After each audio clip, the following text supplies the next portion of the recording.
diselamatkan manusia batiniahnya. Jadi Yesus itu berfirman mengatakan bahwa nanti tidak lagi menyembah ke Gunung Gerizim atau ke Yerusalem, tetapi di dalam roh dan kebenaran. Jadi tidak ada kiblatnya. Kalau di Kristen tidak ada kiblatnya karena apa?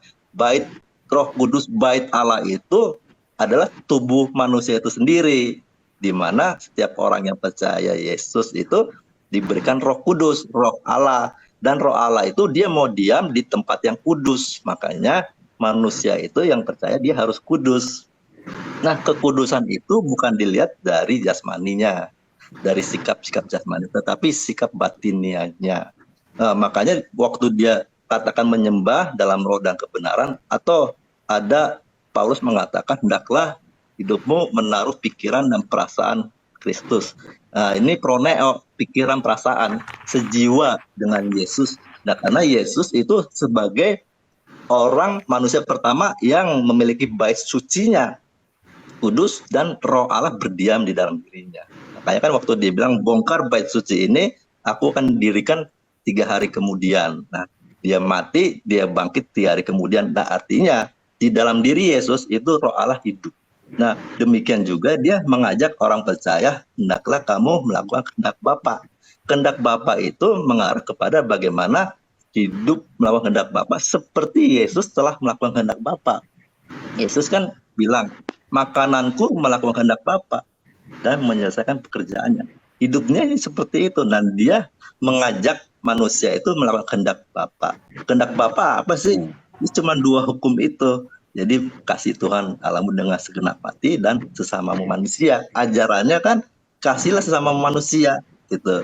Jangan membalas jahat dengan jahat. Nah, ini wilayahnya batiniah. Wilayahnya maksudnya wilayahnya rohani, bukan lagi jasmani. Jadi memang cara-cara Yahudi udah tidak dipakai gitu, Bang. Gitu, tapi Abang ini kelihatannya telah menghapuskan apa yang diajarkan Paulus. Mohon maaf Bang ya. Iya. Karena ajarkan Yesus ya. Yesus mengajarkan nggak seperti itu Bang. Seperti Abang bilang di Yohanes 4 itu ya, 19 sampai 22. Kamu tidak akan menyembah lagi di gunung ini dan di gunung itu. Tapi Yesus tidak mengatakan kamu akan menyembah mengarah kepadaku. Yang membatalkan ini adalah Paulus di 1 Korintus 2 nomor 11. Dia katakan dalam diri 3 nomor 17 dia katakan dalam dirimu ada bait Roh Kudus. Jadi Yesus ini Paulus ini menyatakan bait ya ada di dalam hati Abang ini. Jadi rumah Ka'bah itu kalau kami itu bait, kalau di Abang itu kan bait Hamikdas, ya kan? Itu pindah ke hati Abang. Ini aneh Bang. Ini aneh, bukan betul Bang, aneh gitu ya. Karena Yesus ini juga mengatakan di Yohanes 4 tadi yang Abang sebutkan itu, dia mengatakan begini, kami menyembah apa yang kami kenal, kamu menyembah apa yang kamu kenal. Ya, Yohanes 4:22, sebab keselamatan datang dari bangsa Yahudi. Poinnya kami menyembah. Jadi Yesus dan murid-muridnya ini menyembah kepada yang ia kenal. Ya kan? Siapa yang dia kenalnya? Nah, mengenal satu-satunya Allah yang benar kan di situ ya. Allah 1 Korintus 8 nomor 6, Bapa adalah satu-satunya Allah. Allah di mana, Bang? Kalau kita baca di Matius 6 nomor 9 sampai 12, ya Bapa kami di surga, dikuduskanlah. Nah, kemudian ya kan. Nah, kemudian Bapa itu bukan di bumi, Matius 23 nomor 9, jangan katakan Tuhan Bapa Tuhan itu di bumi, Tuhan itu di langit, gitu ya. Jadi jelas di sini tidak ada pembatalan yang namanya kiblat. Kenapa? Kehendak Bapa itu bukan hanya 2 itu Bang, di Matius 22:36 nomor 39, bukan itu aja. Abang baca di Yohanes 6:40. Kehendak Bapa yakni kau melihat anak dan percaya kepadanya. Aku akan membaktikanmu di akhir zaman. Kemudian kehendak Bapa lagi di Matius 19 nomor 17. Jangan katakan aku baik, yang baik hanya Bapa. Yakni engkau melakukan semua kehendak Bapa, kamu akan mendapatkan hidup. Jadi Abang ini harus paham juga ya, di mana Yesus di sini tidak pernah membatalkan kehendak Bapa. Melakukan seluruh kehendak Bapa ada di Taurat. Wajar Yesus mengatakan di Yohanes 10:35, kitab suci tidak dapat dibatalkan. Lalu siapa yang berani membatalkan ini? Sujud-sujud itu dibatalkan. Dan di Daniel 6 itu dijelaskan bagaimana itu orang-orang harus sujud gitu. Kemudian Musa sujud, Yosua sujud. Silakan abang baca. Daud sujud di kitab abang sendiri ya. Mereka sujud muka ke tanah gitu. Kenapa ini hilang? Siapa yang menghilangkan? Sementara kebahagiaan manusia itu saat mereka itu sujud. Pernahkah abang sujud? Pernahkah merasakan sujud gitu? Dan abang tadi kan menyindir Muslim. Bukan menyindir sih ya, mempertanyakan gitu. Kaum Muslim itu ditetapkan waktunya gitu. Ini adalah latihan kami bang untuk ultra insting namanya. Bagaimana kami merasakan Tuhan yang tidak bisa dijangkau mata. Al-An'am 103. Sebenarnya di kitab abang juga ada. Di mana ayatnya? Di 1 Timotius 6 nomor 16. Tuhan yang tidak terjangkau. Tuhan yang tidak tidur bangun. Jadi kapan masuk ke dalam? Ibrani 11 nomor 6. Di situ dikatakan Bapa yang ada dan Bapa akan memberi upah kepada sungguh-sungguh mencari Dia. Betul nggak bang? Artinya Bapa di sini tidak bisa dijangkau. Menyembah Bapa itu yang tidak pernah dilihat rupanya. Yohanes 5 nomor 37 tentu harus dengan, kalau di Islam itu namanya riadoh ya. Harus continue. Harus continue dia. Kalau nggak dia bisa lupa kita sama Tuhan. Iya. Jadi kalau seminggu sekali menyembah Tuhan yang nggak bisa dilihat gitu ya, ini nonsense gitu. Nonsense. Karena manusia ini ya, begitu dia pulang dari tempat ibadah lupa segalanya. Mungkin abang kan mendengar ceramah Pak Pendeta gitu, pulang ke rumah apa yang terjadi? Lupa kan? Betul Pak. Al-insanu ma'al khata' wa nisyan gitu. Manusia tempat salah dan lupa. Jadi wajar kami itu sholat 5 kali sehari. Kemudian 5 kali sehari itu juga mungkin abang baca di Yesaya 1:8 sampai 11 di situ. Jika kamu membasuh wajahmu wajah ya, maka kamu akan suci seperti apa? Dan saya mizikir gitulah bang. Nah, di kami itu ketika kami wudhu menggugurkan dosa. Ternyata sholat membuat manusia itu suci. Wahyu 22 nomor 12, biar orang kudus mengkuduskan dirinya. Bagaimana cara mengkuduskan diri? Ya tentu dengan sujud bang. Ketika sujud di kami ya, maka Allah akan ampuni dosa-dosa kami gitu. Seperti itu bang. Ya. Sedikit tambahan, Bang Tristan boleh sedikit tambahkan? Boleh Bang Tristan, tambahkan sedikit? Sedikit tambahan dari saya nih, itu mengenai ibadah tadi, yang dipertanyakan Bang Suki tadi. Jadi Bang Suki, ini kalau di Islam itu kan tadi Bang Suki tanya setelah sholat, gimana kalau kentut, gimana terus? Sementara di Kristen kita 24 jam ibadah katanya kan. Nah, perlu Bang Suki ketahui bahwa di Islam pun Bang Suki itu ada ibadah itu terbagi dua. Satu ibadah mahdoh namanya. Yang kedua ibadah ghairu mahdoh. Ibadah mahdoh itu adalah ibadah yang sudah ditetapkan waktunya. Seperti tadi yang dibilang Bang Tristan tadi. Inilah sholat kana alat mu'minin dalam kitab mauquta. Sesungguhnya sholat itu adalah waktu yang ditentukan waktunya gitu. Nah, itu ditentukan waktunya. Ibadah mahdoh itu kayak haji. Ada haji ya, Ramadan, puasa. Itu ibadah mahdoh. Nah, ibadah sholat itu ibadah mahdoh. Sholat zuhur sudah ditentukan waktunya, waktunya subuh, asar itu ibadah mahdoh. Nah, setelah melakukan ibadah itu, kentut umpamanya buang angin, kan batal tuh kesuciannya. Nah, ibadah-ibadah itu dilakukan ibadah ghairu mahdoh, bisa berzikir, ibadah ghairu mahdoh, ibadah sunat. Itu jadi ibadah ada dua, ada yang wajib, ada yang sunat gitu. Berzikir juga ibadah, berbuat baik juga. Jadi dalam Islam tuh konteks ibadah itu segala sesuatu perbuatan, pemikiran, ucapan yang diorientasikan kepada Allah, kepada pencipta. Ketika kita mau bersedekah, kita bantu orang nih, ada orang jatuh. Nah, ketika kita teringat Allah melalui nabinya Rasulullah menyuruh kita berbuat baik, membantu orang yang susah. Nah, ke situ udah ibadah dia. Itu ibadah ghairu madoh tadi. Ketika kita melihat orang tersesat, kita kasih tunjuk jalan, itu termasuk ibadah. Ketika kita menjaga perasaan orang lain, kita nggak mau menghina orang, nggak menyakiti orang, itu ibadah. Kita membantu tetangga, itu ibadah. Nah, itu ibadah yang di luar makhluk tadi, gitu Bang Suki. Jadi dalam Islam tuh bukan sekedar satu waktu aja, bukan 5 waktu saja gitu. Satu panjang 24 jam juga itu ibadah sama gitu. Mau tidur kita baca doa, baca ayat kursi, di dalam melakukan pekerjaan baca bismillah, itu zikir dengan nama Allah, menyembelih hewan dengan baca bismillah, itu zikir. Nah, itu pekerjaan sehari-harinya. Ketika kita terpleset, astagfirullah, mungkin salah kita gitu kan, kita menganggap kesalahan kita ditegur Allah sehingga kita terjatuh. Ketika kita mendapat rezeki, alhamdulillah, itu ibadah, zikir dia. Nah, jadi setiap 24 jam itu penuh itu. Makanya ini konteksnya, makanya Islam itu Bang Suki itu konsisten dia. Ketika dikatakan Allah, wa ma khalaqtul jinna wal insa illa liya'budun. Nah, ya, tidak kuciptakanlah dan tidak kuciptakan jin, wa ma khalaqtul jinna wal insan, dan manusia illa liya'budun, kecuali untuk beribadah. Maka konteksnya harus beribadah sepanjang kita diciptakan. Ya, selama kita balik, terhitung itu dari kita balik, beribadah terus. Diwajibkan kita beribadah kepada Allah. Nah, ibadah ini berkonteks dengan apa? Dengan ayat lagi tadi yang dikatakan Bang Kristen tadi. Wala tamutunna illa wa antum muslimun. Janganlah kamu mati kecuali dalam keadaan muslim. Jadi konteksnya Islam ini konsisten dia. Janganlah kamu mati wala tamutunna illa wa antum muslimun. Janganlah kamu mati kecuali dalam keadaan Islam. Nah, Islam itu sendiri ada rukunnya, ada 5. Salah satu syahadat. Salah satu rukun Islam yang pertama adalah syahadat. Asyhadu an la ilaha illallah wa asyhadu anna Muhammadar Rasulullah. Di mana ini diimplementasikan? Di sholat tadi.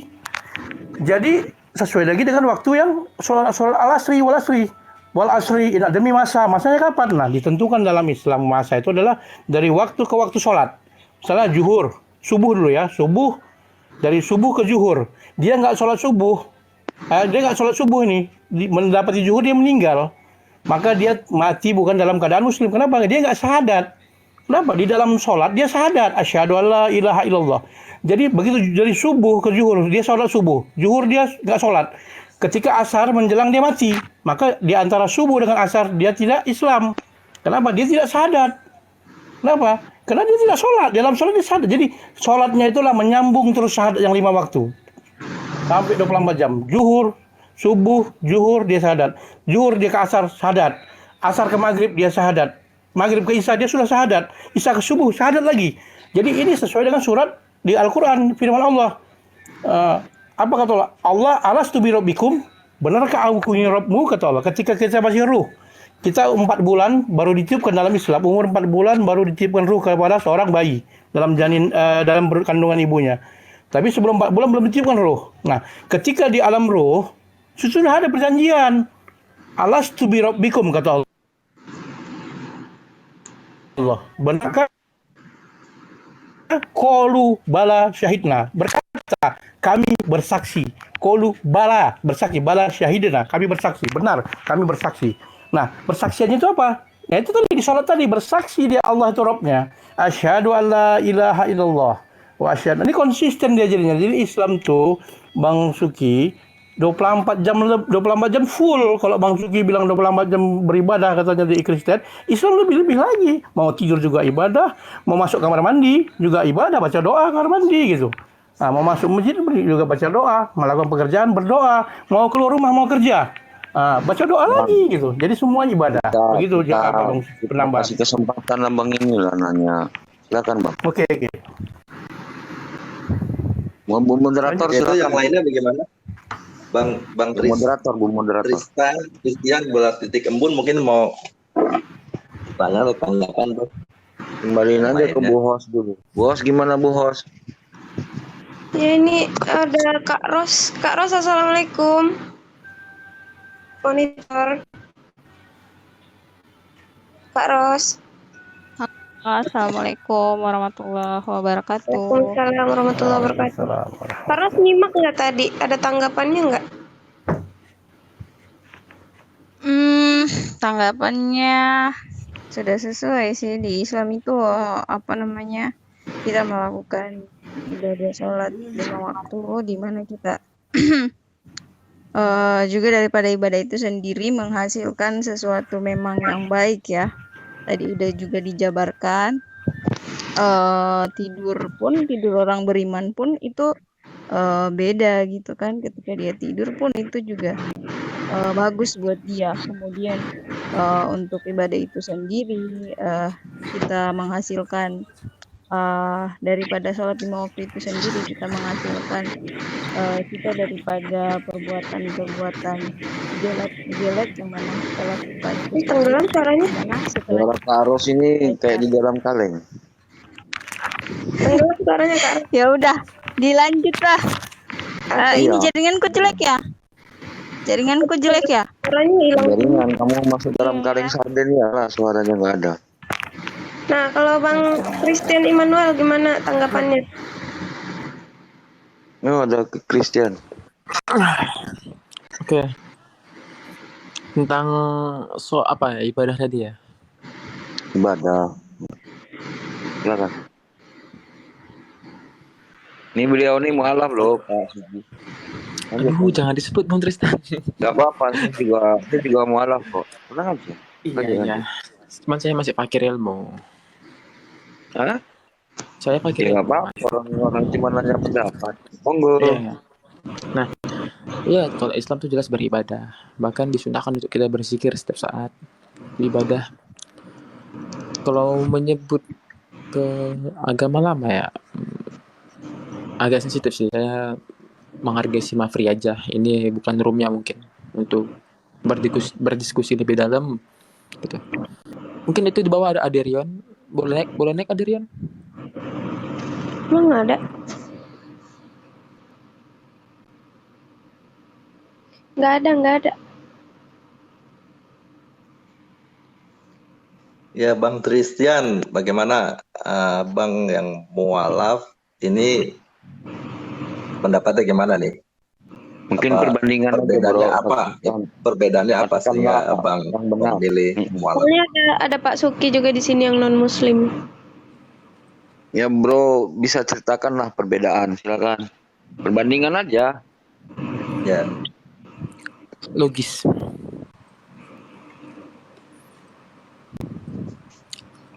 Logisnya gimana Bang? Berpikir.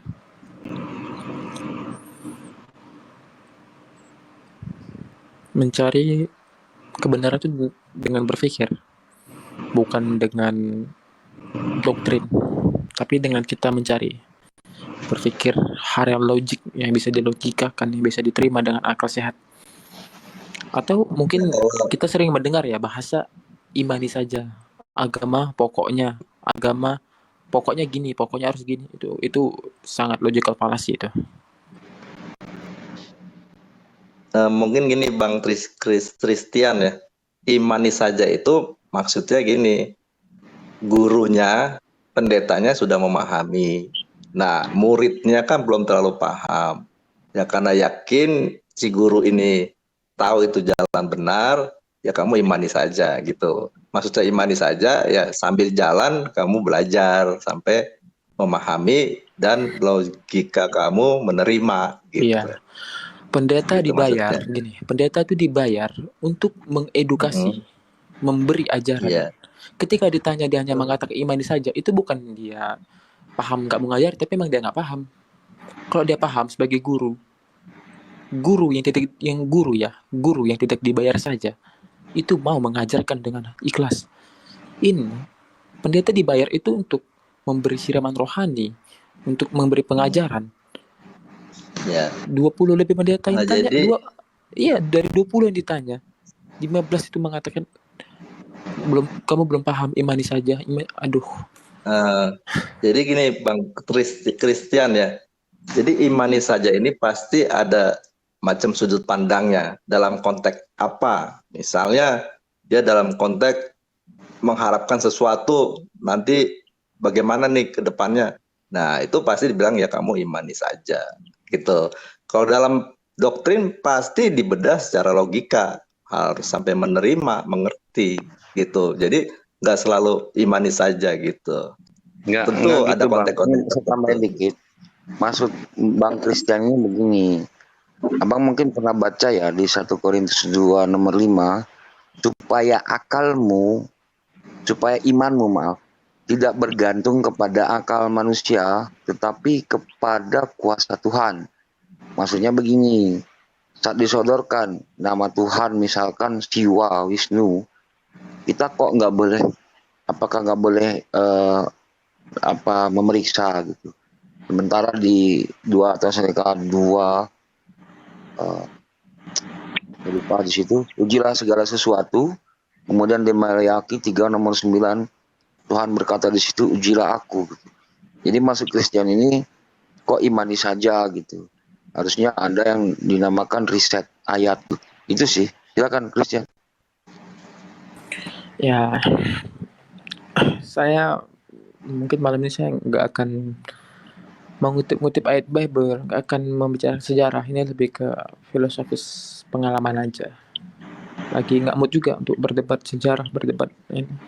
Tapi kok dari ayat Bible sendiri, kalau Anda memang benar-benar memahami Bible, Injil, Anda pasti mengerti apa yang telah saya lakukan ini adalah kebenaran. Paham? Makanya saya dengan tegas berani mengatakan, musuh terbesar umat Kristiani adalah kitabnya sendiri. Umat Kristiani, not Katolik. Katolik itu pasti Kristen kok. Tapi Kristen ini kan pendatang baru.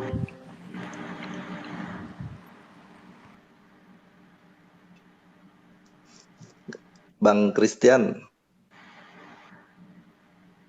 Halo? Iya. Abang dulu Katolik, Kristennya ini berapa lama sehingga akhirnya memilih mualaf itu berapa lama tuh? Hidup di dalam kekristenan atau Katolik? Oke.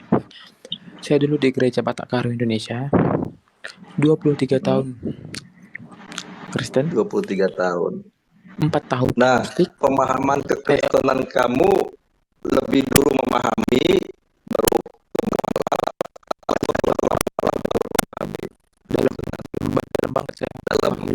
mempelajari Nah, sejarahnya. kalau dalam saya mau tanya tentang dosa itu. Saya sudah mengatakan malam ini saya lagi nggak mau bahas menyenggol yang isi ini ya. Emang lagi nggak mood. Bukan saya nggak bisa jawab. Mohon maaf, saya juga sering berdebat kok, juga sering membahas. Bahkan dalam suatu sesi saya kadang mendapat ilmu dari teman Kristen. Bahkan saya juga, teman Kristen juga mendapat ilmu dari saya. Sama-sama belajar gitu. Cuman malam ini saya memang nggak mau aja. Ya, Bang Christian, saya pernah masuk ke room live-nya si Bang Akai ya. Bang Akai yang dari Malaysia ya. Nah, ternyata dia juga mualaf. Dia dari Kristen, mualaf. Dan mualafnya dia itu karena memandang bahwa ibadahnya di Islam itu apa yang dijalankan Yesus, begitu. Tetapi yang dia ungkapkan, saya waktu itu tanya, ya hal-hal yang sifatnya jasmani, ya, seperti sunat dia ikutin, atau sujud, karena pernah lihat Yesus sujud, ya dia ikut sujud. Nah, adanya di Muslim, sedangkan di Kristen tidak ada sujud yang bersifat badani, itu kan. Jadi ada 8 dia uraikan, tapi semuanya itu memang saya lihat yang sifatnya jasmani. Jadi begini, agama itu dimulai di Yahudi, ya ada Taurat itu. Seperti Paulus mengatakan dalam hal Taurat dia tidak bercacat, tidak bercela. Bayangkan dia mengatakan tidak bercacat dalam hal menjalankan Taurat. Tetapi dalam hidupnya dia menganiaya orang, menangkap, membunuh, bahkan memenjarakan. Nah, dalam hal ini Yesus memandang bahwa di Matius 5 ayat 20, jika hidup keagamaanmu tidak melebihi dari ahli Taurat dan orang Farisi, kamu tidak masuk surga. maksudnya keagamaan itu kebenaran. Kebenaran di kaiosune yang pengertiannya tingkah laku atau perbuatan. Kalau orang hanya bisa beribadah yang secara formal, ritual, tetapi dalam hidupnya tidak mengasihi sesama perilakunya, itu tidak masuk surga. Jadi intinya Yesus datang itu, dia mengajarkan kasih itu sendiri, yaitu Allah. Allah mengeluarkan Taurat, tentu di situ goalnya atau tujuannya untuk mengenal Allah itu sendiri, yaitu mengasihi Allah dan mengasihi sesama. Ya, jika kita memiliki kasih, dia pasti tidak berbuat jahat. Dan kasih itu penggenapan hukum Taurat. Maksudnya apa? Kalau orang punya kasih, diatur bagaimanapun, dia nurut. Itu maksudnya. Sehingga aturan-aturan yang dibuat oleh bangsa Yahudi, sehingga membuat pemelencengan dari tujuannya. Diberikan Taurat supaya dia mengasihi Tuhan dan mengasihi sesama, ternyata dia hanya menjalankan ritual keagamaannya dan perilakunya tidak menunjukkan dia mengasihi Tuhan. Dia membunuh umat Tuhan. Ini si Paulus. Akhirnya kan dia ditangkap Yesus. Ya karena langsung berhubungan dengan Yesus, dia dijadikan alat. Nah, ya, saya jawab ya, Christian ya. Boleh saya jawab ya? Boleh, Bang Tristan, silakan wakilkan tuh. Abang ini kayaknya salah paham. Di mana di Kisah Para Rasul 9 itu Paulus dan tentaranya itu kan menuju Damsyik gitu ya. Iya kan? Iya, betul. Itu biasa di Galatia 1:13, dahulu aku beragama Yahudi. Aku penganiaya jemaat Tuhan. Di 1 Korintus 15 nomor 9. Aku adalah penganiaya jemaat Tuhan. Di Kisah Para Rasul 23 dia membunuh jemaat Tuhan. Kenapa dikatakan dalam melakukan Taurat aku tidak bercacat? Padahal mata ganti mata, gigi ganti gigi. Kalau dia membunuh harusnya dia dibunuh. Kejadian 9 nomor 6, barang siapa yang menumpahkan darah, maka darahnya akan ditumpahkan. Kenapa dia menganggap halal membunuh dan penganiaya jemaat Tuhan? Karena ada di Ulangan 13:13, Bang. Barang siapa yang mengabarkan ilah lain, ya, yang kamu kenal, maka periksalah. Jika memang terbukti, maka hunuskanlah ia dengan pedang. Jadi di sini, Bang, tindakan Paulus ini benar menurut Tauratnya Judaism. Karena apa? Karena Tuhannya Judaism dan Tuhan yang dikenalkan oleh Yesus itu beda. Apa buktinya? Saya nggak ngomong kosong di sini. Misal ya, di Hosea 4:1-4, Israel sudah tidak mengenal Tuhan. Yeremia 4:22, sungguh bodohlah umatku ini. Percuma mereka beribadah kepadaku. Ajaran yang mereka ajarkan adalah ajaran manusia. Ajaran manusia di sini tentu tidak mengenal Tuhan lagi. Kemudian Yesus berkata di Lukas 18:32, anak manusia akan diserahkan kepada bangsa-bangsa yang tidak mengenal Tuhan. Wajar Yesus mengenalkan ya, yang sering Muslim katakan di Yohanes 17:3 itu. Kemudian di Yohanes 8 ayat 19, Yahudi bertanya kepada Yesus, di manakah Bapakmu? Logikanya sebagaimana di Quran ketika Nabi Musa alaihissalam ditanya oleh umatnya, kami tidak akan beriman kepada Allah kecuali kami melihat Allah dengan jelas. Artinya Tuhannya Musa alaihissalam dan Tuhannya kaumnya sama Allah. Tapi di sini aneh. Kok dikatakannya Bapakmu? Harusnya Bapak kita. Di manakah Bapakmu? Kata Yesus. Jadi wajar Paulus membunuh jemaat-jemaatnya Yesus. Karena Yesus mengabarkan Tuhan lain. Matius 23 nomor 37. Yerusalem, Yerusalem, kamu membunuh nabi-nabi. Nabi diutus kamu lempari dia dengan batu. Apa sebab? Nabi-nabi ini mengabarkan ilah lain. Bukan ilah yang disembah oleh Judaism. Wajar Yesus berkata di Matius 5:20 yang abang katakan tadi. Ya, jika hidup keagamaanmu tidak lebih benar dari Imam Farisi dan Taurat, maka kamu tidak akan masuk dalam kerajaan Allah. Karena hidup keagamaan Judaism ini sudah salah. Tuhannya salah. ya tentulah ibadahnya salah. Matius 5:16 diulang Yesus lagi tuh. Percuma mereka beribadah kepadaku. Ajaran yang mereka ajarkan adalah ajaran manusia. Gitu loh Bang. Jadi Taurat mana yang benar? Taurat yang dibawa oleh Yesus. Wajar dia katakan dia mengenapi Taurat. Mengoreksi Taurat gitu ya. Mengenapi di sini mengoreksi sambil menambahkan. Yohanes 16 nomor 12 dikatakan ya begini. Masih banyak yang ingin aku katakan kepadamu,